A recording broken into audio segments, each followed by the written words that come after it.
team based at Dandenong. We are currently investigating a series of robberies committed in the southeastern suburbs, and we are requesting members of public for their assistance. If anyone has witnessed anything ordinary, we are specifically looking for two vehicles. The first one being a white Volkswagen Golf with the registration 1FY4HF, which was stolen from an address in Melbourne a few days ago. This vehicle has been mentioned in the series of offending. And the second vehicle, which was stolen as a result of a carjacking in Patterson Lakes, is a grey Volkswagen with the registration 1BR4MW.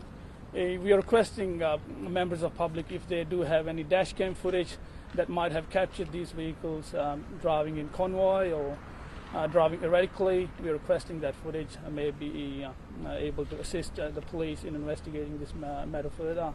For anyone with information, please ring Crime Stoppers, and we are very keen to arrest these group of people who have put innocent members of public at risk.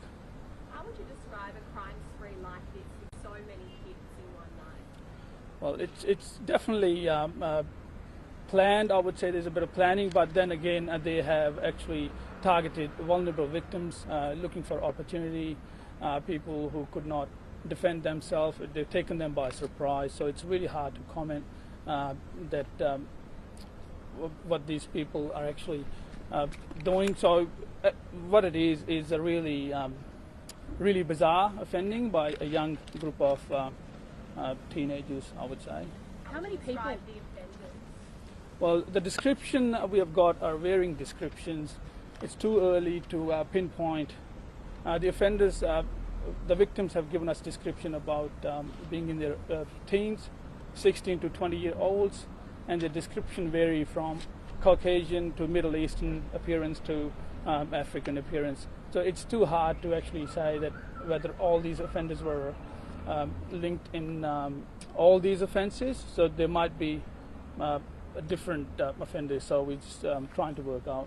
Is it fair to say they were travelling in the one car that had been stolen from Canberra earlier, and they were using that car to commit the other offences? It's early stages of the investigation. We're trying to pinpoint whether it is the same vehicle that's been used, but there is a common description of the vehicle involved in these series of offending. We've seen quite a string of Volkswagen Golfs used or stolen in crime sprees in the last few months. Is that something that you guys are looking at as well?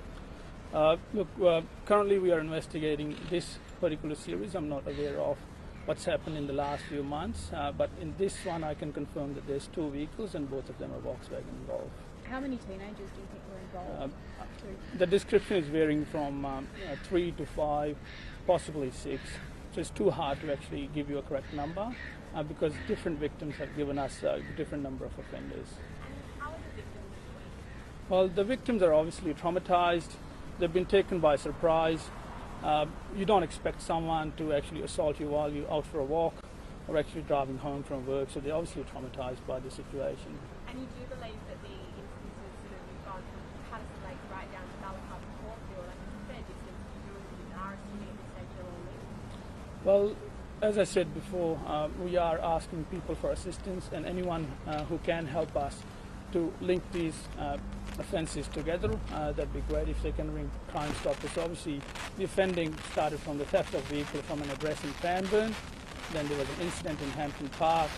Further along, there was an incident in South Yarra, Caulfield, St Kilda, and at a fast food restaurant in Cheltenham, and then obviously the last one reported to us is in Patterson Lakes. The events seem quite different.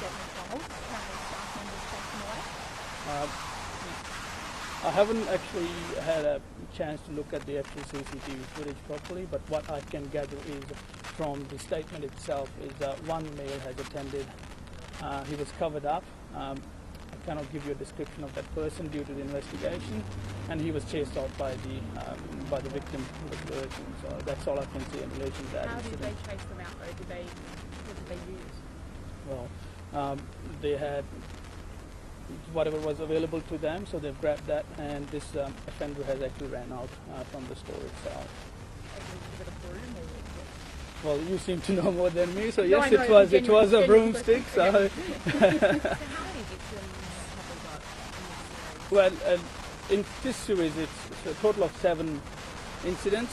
So, probably 9 victims, including the victims' friends who were actually present, and they may have called 000 to ask for help from police. What sort of things have the offenders said to the victims during these attacks? Have they been threatened? Is it more of a physical assault? Can you take us through maybe any phrases or things that they've Well, said? it's due to the complexity of the investigation. I can't really say what exactly was said. There were definitely demands made, and the victims were definitely frightened as a result of the demands. There were items stolen from the victims, and the victims were assaulted with injuries to the upper body. I cannot comment on any further than that. Have any of those items been recovered? Look, it's too early in the investigation. We still try to link everything together. And no, not at this stage. What would you say are the similarities between the 7 incidents? Well, the similarities are obviously the young group of offenders involved. But in terms of the target?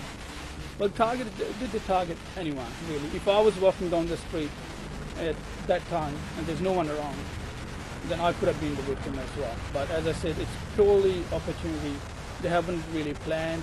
It's just opportunity, whatever they can come across, and they've used that. Where do we believe they've gone after the Patterson Lake incident? Well, it's too hard to say. We're still investigating their movements, but at this stage I cannot comment on that. And we have no idea whether they might be local to that area yet? No, it's too early to say that.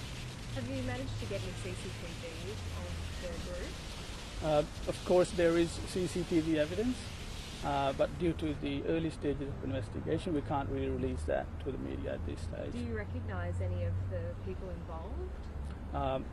For the investigation, as I said before, I can't actually make that information public at this stage, but later on that may be released to the media. When you said demands, I know you don't want to detail exactly what was said, but is it demands for items that they have?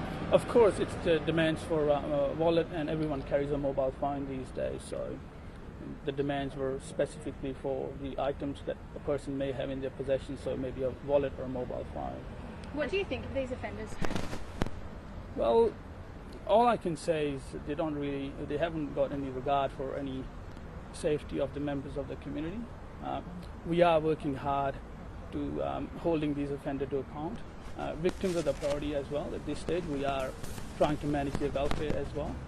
But as I said, we're asking people for their assistance, and anyone with information, if they can ring Crime Stoppers and give us a hand with this investigation, that'd be great. The woman involved in Patterson Lake said she had a 40-centimetre machete basically shoved towards her. That's quite unusual, isn't it? Well, it is, but I can tell you right now that fact is not true. But as I said, I can't comment any further than that. Were any of the victims or offenders dressing in Halloween costumes? Do you know at this stage? Or Well, has it just happened to coincide with that night? Well, the information that I have in relation to this incident at the fast food restaurant, there were definitely one offender was covered up, but What then do you again, mean, covered up? his face was covered, Okay. was wearing gloves. Okay. So to connect that incident to Halloween, it's just too early to say that. So they could have used the same mask somewhere else. When you say it's not fact, you mean it wasn't a 40-centimetre machete? Well, there was definitely Or a it's not- machete involved, Okay. but in relation to your comment about being shoved towards the victim, it's not true. That must have been pretty traumatising for her. Of course, yeah, she is. I have met her. I've spoken to her this morning. She's definitely traumatized as a result of the incident. She wasn't able to sleep, and you can clearly see that she was still scared, and she's clearly mentally scarred as a result of the incident. So as I said, police are obviously putting victims first as well, and main priority is to manage victim welfare and also to make the members of the community safe by holding these offenders to account. What did that mask look like? I cannot comment on that, sorry. The man that was taken to hospital, has he been released from hospital? As far as I'm aware, I haven't got an update for him. All I'm aware was that he had injuries to the upper body, and they are not life-threatening injuries. Thank you. Thank you. Thanks. So we can't get any of that CCTV.